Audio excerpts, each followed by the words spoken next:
تفہیم القرآن سید ابو العلا مودودی سورہ نساء آیت 1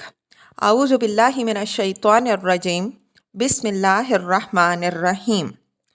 یا ایہا الناس اتقوا ربکم ترجمہ لوگوں اپنے رب سے ڈرو الذی خلقکم من نفس واحدۃ وخلق منہا زوجہا ترجمہ جس نے تم کو ایک جان سے پیدا کیا اور اسی جان سے اس کا جوڑا بنایا وَبَثَّ مِنْهُمَا رِجَالًا كَثِيرًا وَنِسَاءً ترجمہ اور ان دونوں سے بہت مرد و عورت دنیا میں پھیلا دیے۔ تفسیر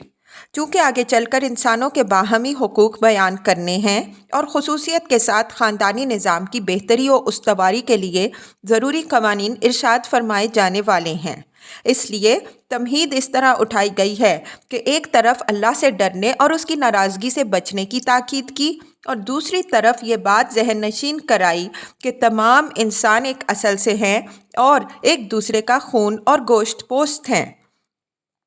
تم کو ایک جان سے پیدا کیا یعنی نوع انسانی کی تخلیق ابتداً ایک فرد سے کی۔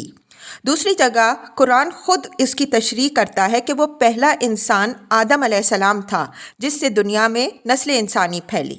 اسی جان سے اس کا جوڑا بنایا۔ اس کی تفصیلی کیفیت ہمارے علم میں نہیں ہے۔ عام طور پر جو بات اہل تفسیر بیان کرتے ہیں اور جو بائبل میں بھی بیان کی گئی ہے وہ یہ ہے کہ آدم علیہ السلام کی پسلی سے حوا علیہ السلام کو پیدا کیا گیا۔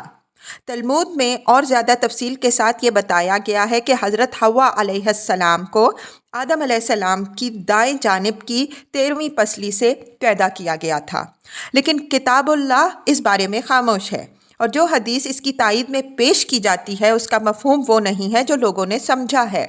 لہٰذا بہتر یہ ہے کہ بات کو اسی طرح مجمل رہنے دیا جائے جس طرح اللہ نے اسے مجمل رکھا ہے، اور اس کی تفصیلی کیفیت معین کرنے میں وقت نہ ضائع کیا جائے۔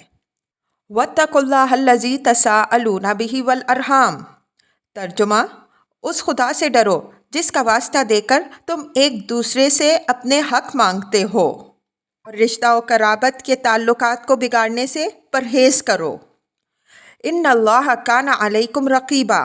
ترجمہ یقین جانو اللہ تم پر نگرانی کر رہا ہے۔